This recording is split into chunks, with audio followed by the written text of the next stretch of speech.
There are some people who just love chewing on the meat, feeling the juice and the blood, and this is the flesh of an animal. I enjoy eating that so much.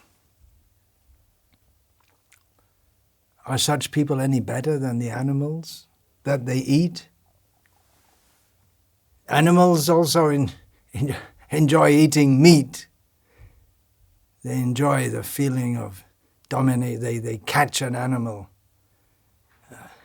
kill it, and eat it. That feeling, now I've dominated. Now I'm enjoying the blood of that animal. Even if we talk in terms of human character, human civilization, there are, at least there used to be, considerations of high class, low class, moral, ethical. So, someone who is high class, or what should we say, a good person, means they don't want to do harm to others. They have consideration for others. They don't want to hurt others unnecessarily. What we have all over the world is a whole culture of organized meat consumption. So it's symptomatic of a civilization that is low class, unfeeling, enjoying pleasures at a level that gross animals enjoy pleasure. I myself, and of course many others, don't eat meat. I was raised in a culture of meat eating, but at a certain point I decided enough is enough. I'm not going to do this anymore just because everyone around me is doing it. In those days, in the early 1970s, it wasn't very common to be a vegetarian. It was still considered something quite abnormal and maybe wrong by most people.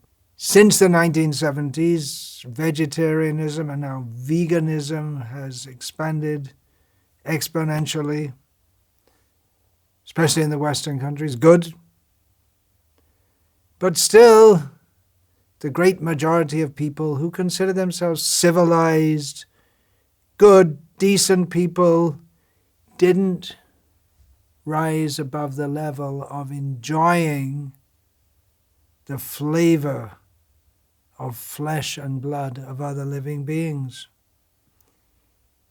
We might have thought that with higher education, universal education, which people are taught, are supposed to be taught, how to come to a higher platform of consideration, of laws and ethics, we might have thought that civilized man would have considered, well, it's not proper to give pain unnecessarily to other living beings just for the satisfaction of the tongue, because we don't need, physically, biologically, we don't need to eat meat. So why should we unnecessarily give pain to others? It's not necessary to be a carnivore or an omnivore. These are, of course, terms used for animals. There's also the term herbivore. And humans can be considered as one kind of animals. We are all animals in one sense, biologically considered. There was a book published in 1967. I remember reading it as a kid. It was it was a popular book at the time, non-fiction. It was called The Naked Ape by Dr. Desmond Morris, in which Dr. Morris analyzed human beings from the perspective of a zoologist. Just like you might examine any other animal. What are the breeding habits?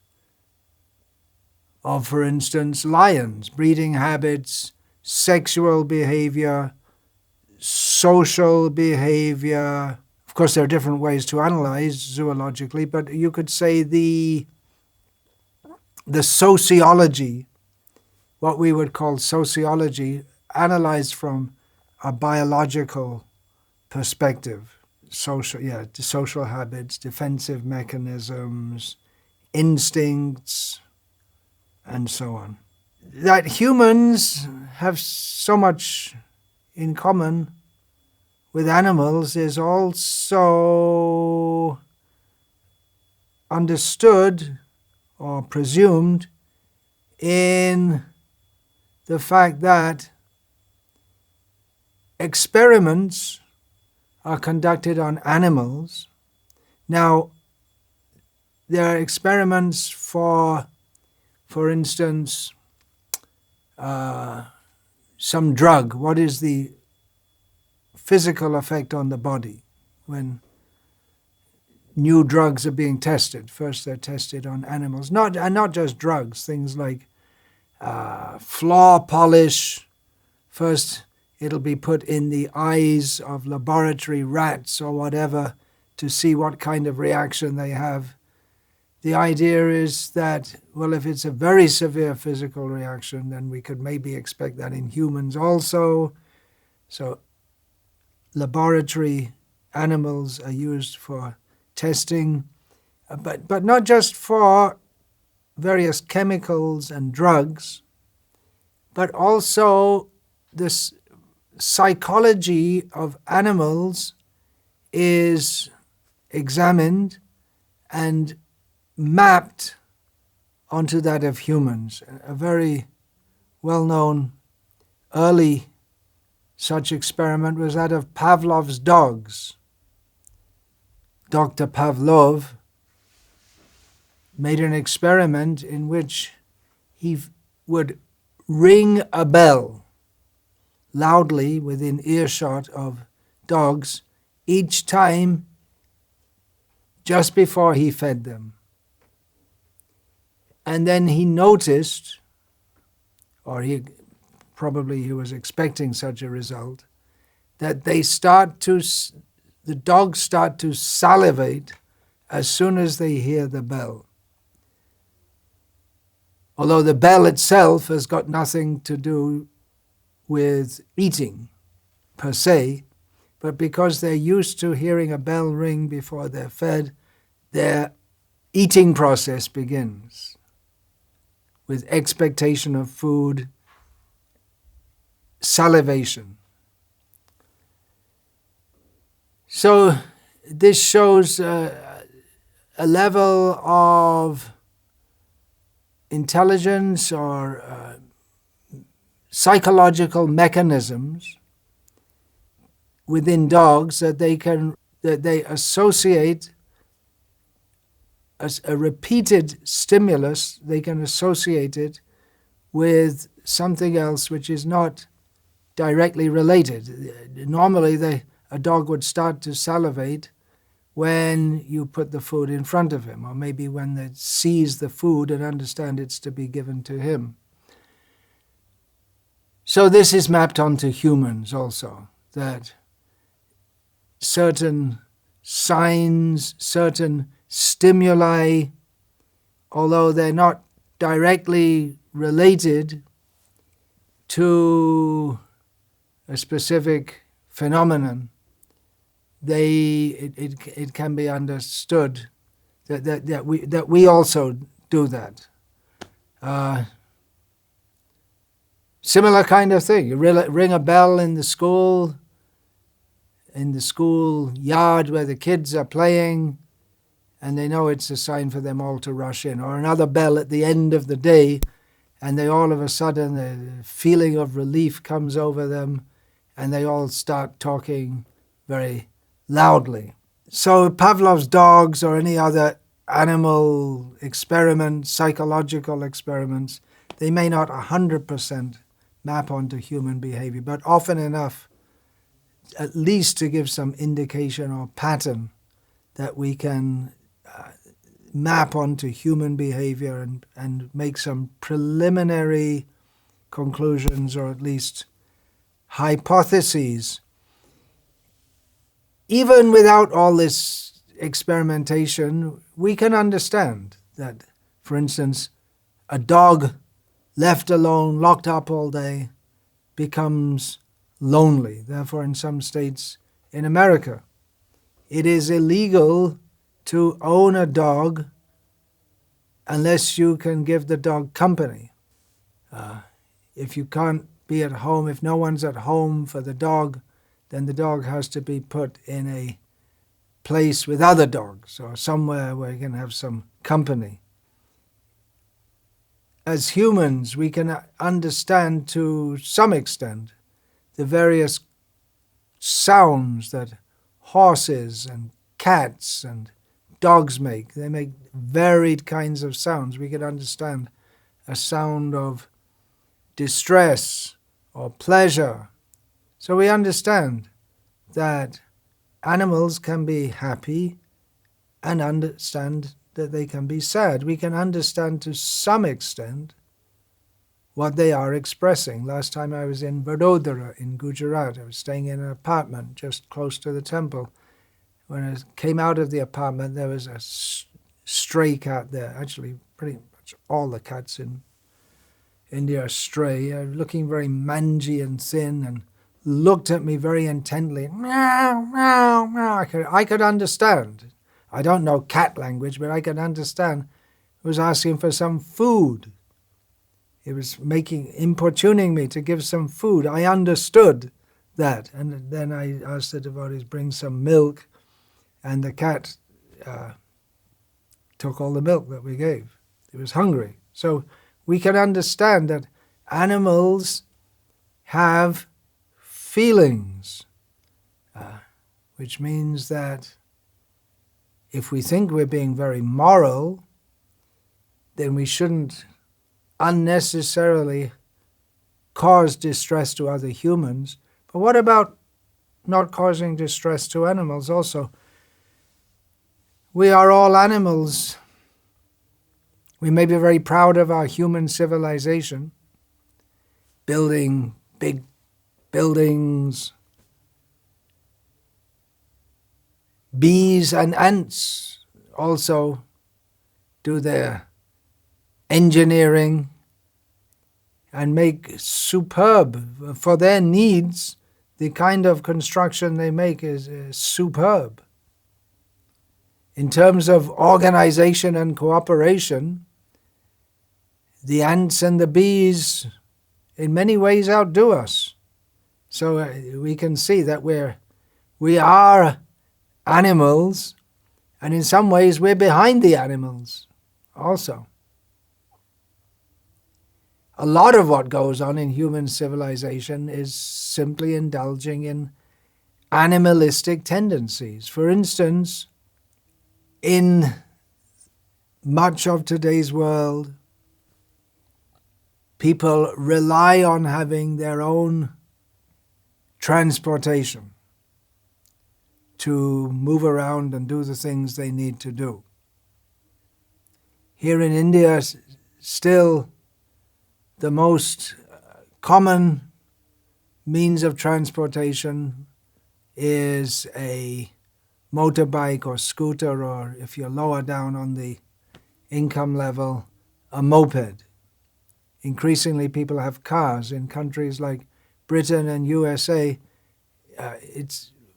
people generally have cars, and for getting around, they need a car, and maybe for fun, they have a motorbike. You can get a relatively cheap car, or you can buy a very expensive car, if you have the money.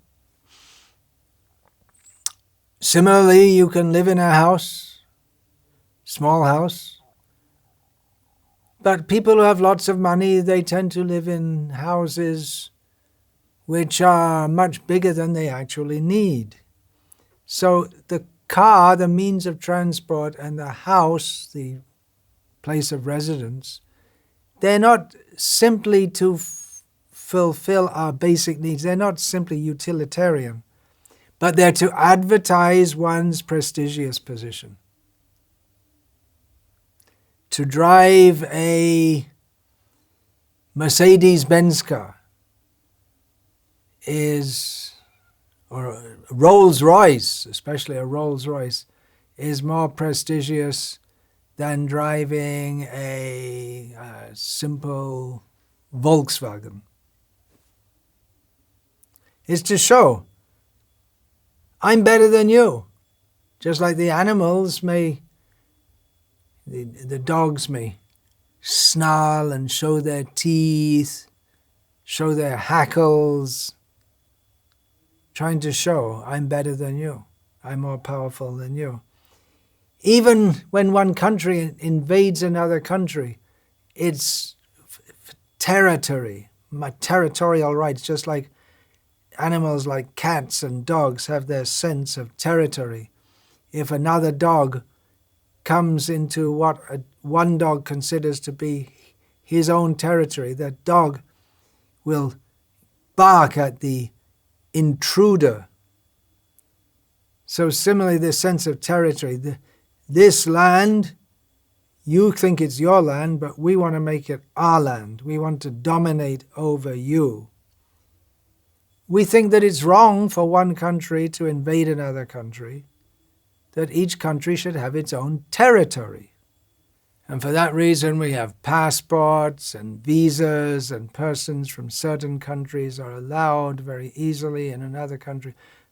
From other countries, they're not allowed. You need permission to enter the territory. It's the same kind of mentality as the territorialism of animals. More sophisticated. This is my land. Snarling and fighting of dogs, and humans more civilized have wars. There's so much propaganda in the Western world. China and Russia are bad, and it's just presumed we are good. And no doubt in Russia and China, the propaganda's run the other way.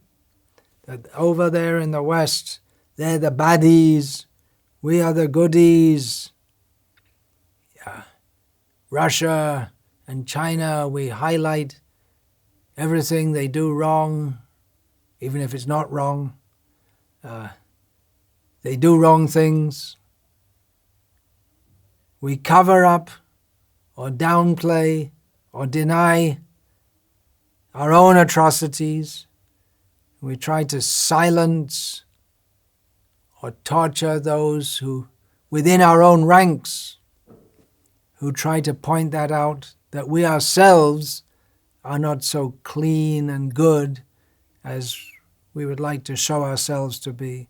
For instance, the leader of a very powerful country in the world at the present time, who has sent the forces of his country into a neighboring country, is almost universally reviled as being someone extremely bad. But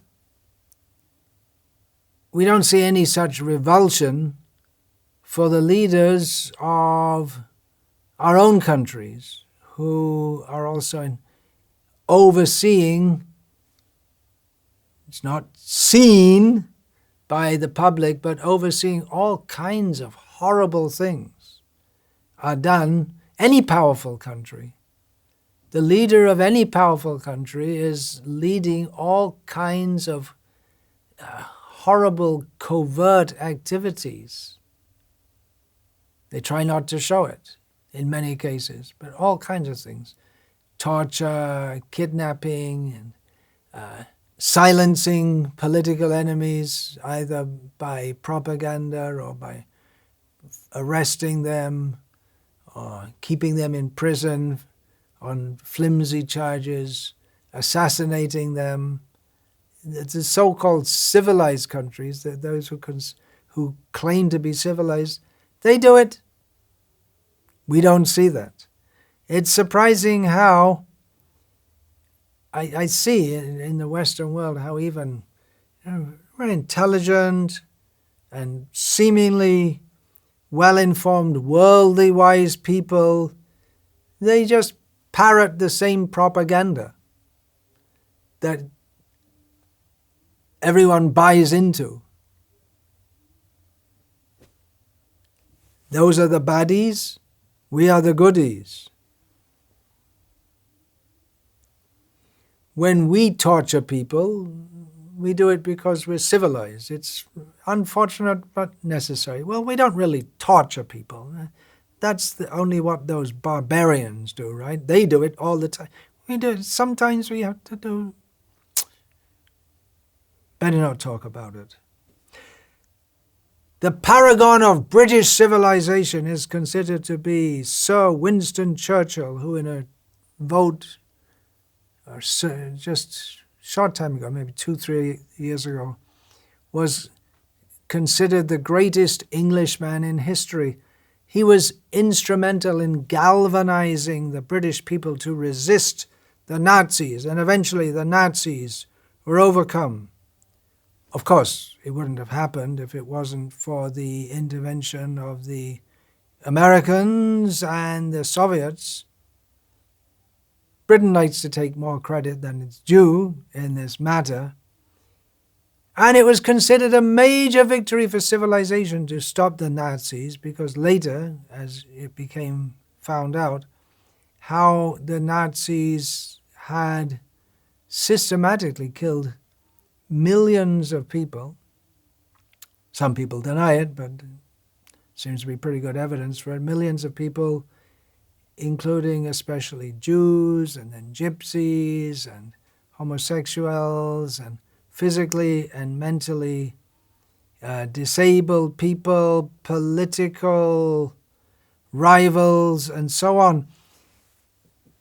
What was not brought to the fore, what people generally didn't know, and maybe they know more recently, people know, but it just wasn't publicized, how Churchill, by his deliberate policies, had killed literally millions of people by orchestrating an artificial famine in India, confiscating all the grains. And at the end of World War II, the maybe tens of thousands of fleeing refugees in the city of Eastern Germany, Dresden, was firebombed by the RAF, the British Air Force, unnecessary, with for no military purpose whatsoever. Just literally thousands of people were burned to death by Winston Churchill's order, Bomber Harris. But we like to think, oh, yes, he's our Churchill, very good. He's our man. And they are very bad. What's the point I'm making here? This might sound like I'm talking like some kind of political talk or something, but the underlying point I'm trying to make is that we have animalistic propensities, one of which is organizing ourselves into groups and making enmity with other groups. Politics especially is sophisticated animalism, trying to dominate over others, domination, power, inducing fear, us versus them, and then you get in power and then you exploit. That's governmental politics, there's office politics, politics within a family. It's all the animalistic propensity. There are disagreements over so many things. It seems like humans can't live together without disagreeing and become very nasty in many cases against each other. Even if the cause is a worthy cause, increasingly we see in the present time, or even if the issue is a complex issue, which requires sober discussion, there's not much sober discussion. It's mostly ad hominem attacks, one party against the other. What we talk about when we say civilization is of one group of people who are effective in dominating everything around them, in dominating over other humans, exploiting natural resources, those who have superior intelligence, organizational abilities, technical and especially military power, they take control, and that's called civilization. They dominate. And in the present day, there's soft power also by propaganda via TV and internet. Education, what's called education, is indoctrination. Western civilization took its cue from a misinterpretation of the Bible that God gave man dominion over all the animals. So that was taken to mean that dominion over means you should look after them and protect them, but it was taken to mean that we exploit them, we eat them, and then we find within the Gospel of St. John, Jesus saying, I am the way, the truth, and the light. No one comes to the Lord but through me. And that was taken as a cue for Christian domineering. If you're not a Christian, then anyway you're going to go to hell, so we might as well make hell for you in advance or kill you, send you there. It's an exclusivist outlook. Present civilization. At the present time, the Western world is dominating. It's on the way down, that's clear, but it considers itself the greatest civilization ever. But like all previous civilizations that are known, it's animalistic. We are cunning animals. The more powerful you come, the more powerful you are, the more arrogant you become, and in many ways more stupid, because power clouds one's intelligence, and one starts to think you can get away with doing whatever you like, and you can treat people in whatever way you like, but you don't see. Jumping ahead, I have a spiritual message to give. I'm not just talking some ethical talks here, but there are laws in the universe. For every action, there is a reaction. There are karmic reactions. We don't see that. There is the laws of God beyond all this. So we see that generally where people are very civilized, whatever you want to call it, civilized, they have a system of education. So we see people are very intelligent. But we see people are very intelligent, but their intelligence is subordinate to their animalistic propensities. For instance, in the matter of sex. Sex is required for procreation. But even supposedly intelligent people think it's normal, desirable to have sex for pleasure. That's animalistic. We say, yeah, well, sex is for pleasure. It gives pleasure. But just look, it's on the level of the animals. They also get pleasure. When the dog is having sex, or the chimpanzee is having sex, they're having the same kind of pleasure as you. So how are you so much better than an animal for all your intelligence?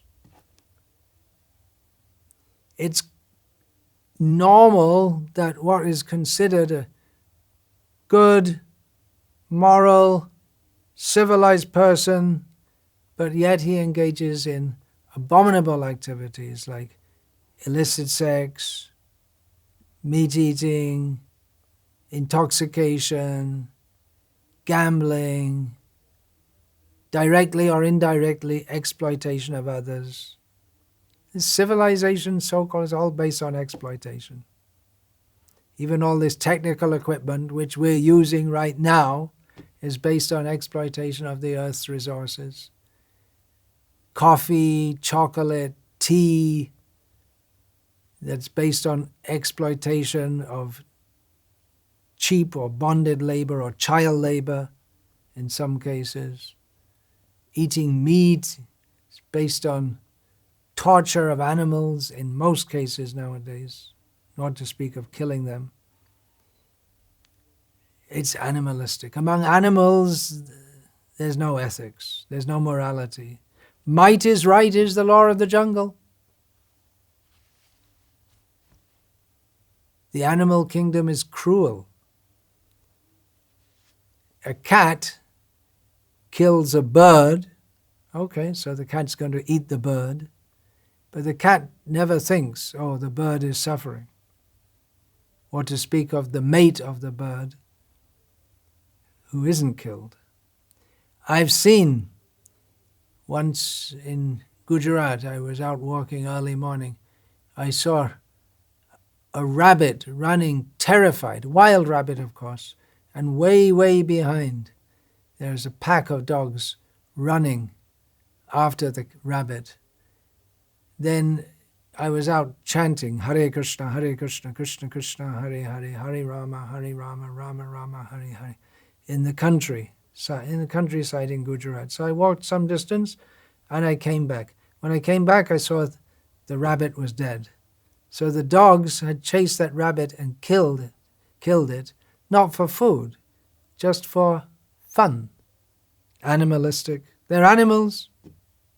What can you expect? You see some beautiful birds. The swallow flies very gracefully. But what's it doing? We don't see, but it's catching so many swallows, swifts. They catch so many insects as they're flying and kill. They're in that body. That's what they do. Humans should rise to a higher level. They should rise above this coarseness.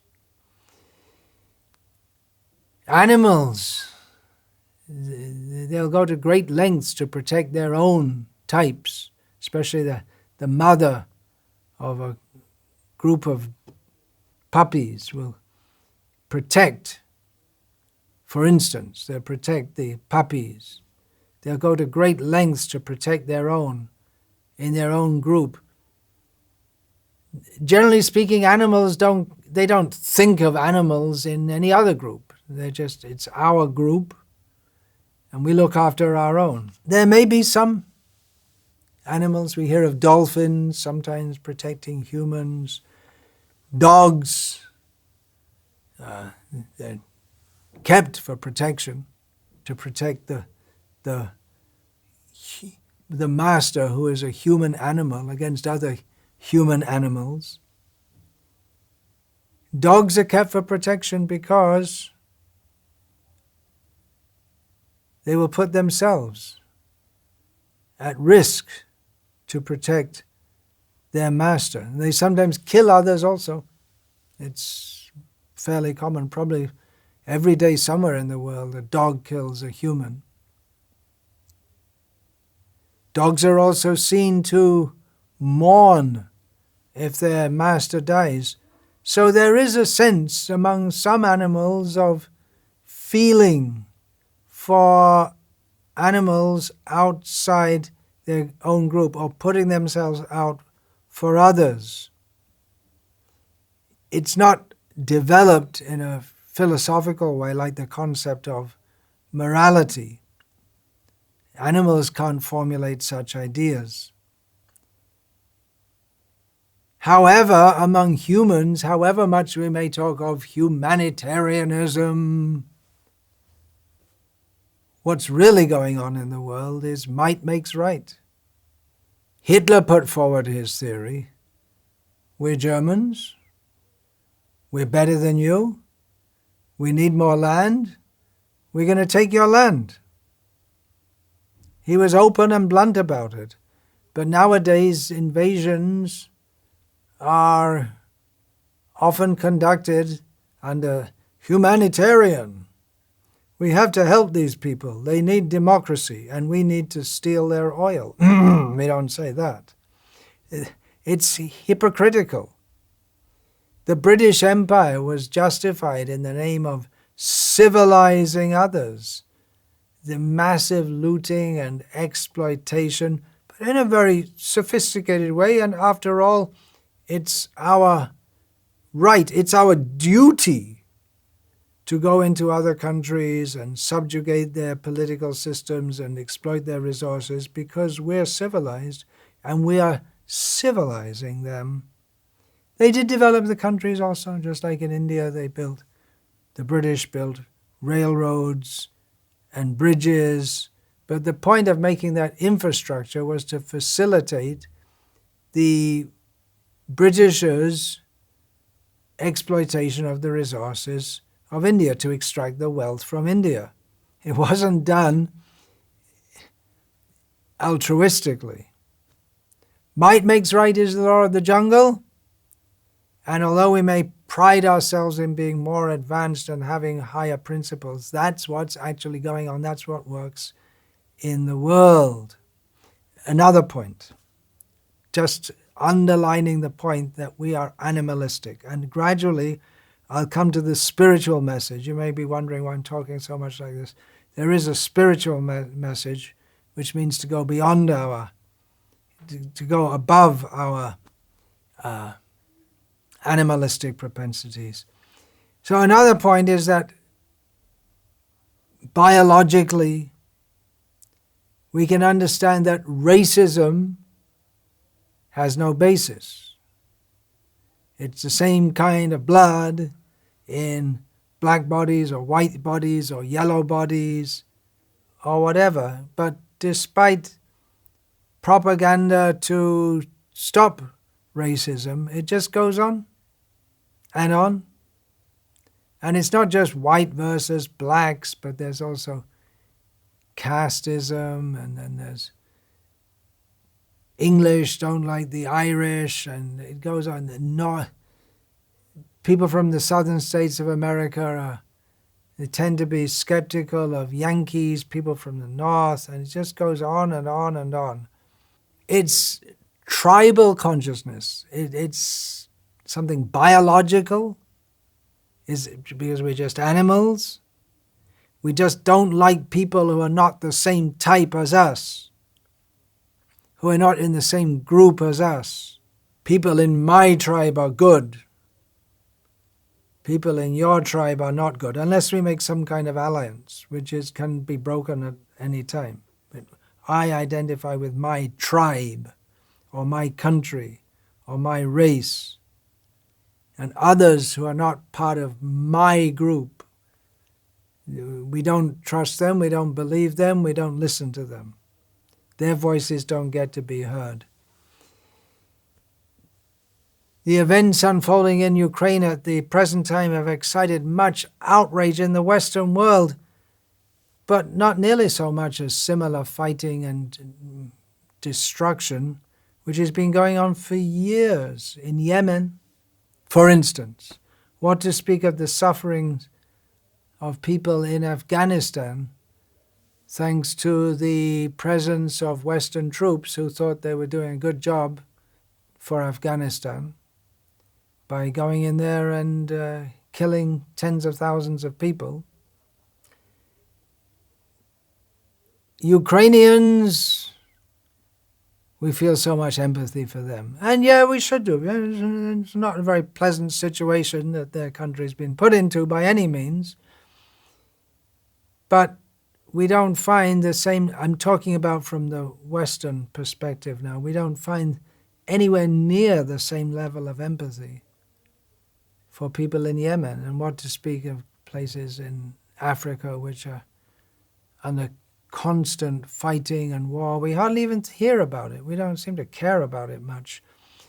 Interestingly, here in India, where it's India, it's not the West, the same level of outrage that is spewing against the Russians for their actions in Ukraine, it's not felt by the people here.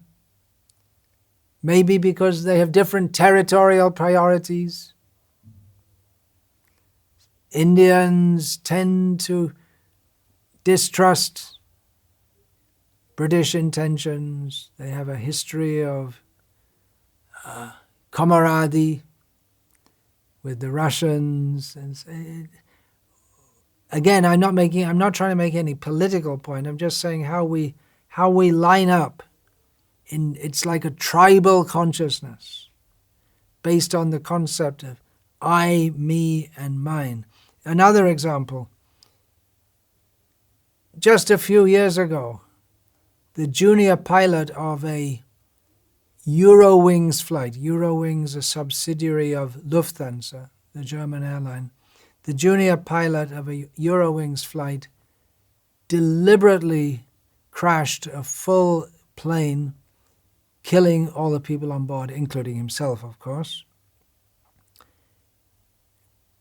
Recently, it seems a similar thing happened in China, but it doesn't get the same level of press coverage. Right now, as I'm speaking, there's a massive upsurge of COVID in China, according to the news, and literally tens of thousands of people are dying. But it doesn't get the same level of publicity as if it were happening in America. Why is that? When the Twin Towers were toppled, 9/11, September the 11th, 2001, I believe it was a huge outpouring of grief and outrage in the Western world, especially the English-speaking world. But as was pointed out by many people in countries which consider themselves to be victims of Western aggression, why is there so much outcry when people in America are killed and not when people in our country are killed, often by Americans? What's going on in the name of civilization? I'll get back to that in the next talk.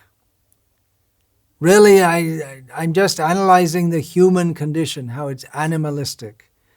But the point we have to get to is how to go beyond animalism and come to a true spiritual position.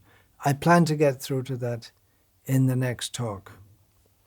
Vancha kalpa tarubhyascha kripa sindhubhya evacha patitanam pavanebhyo vaishnavebhyo namo namaha. Dante nithaya chunakang padayo nipatya kritvacha kaku shatam etad aham bravimi he sadhava sakala eve vihaya durad gauranga chanda charane kurutanuragaha.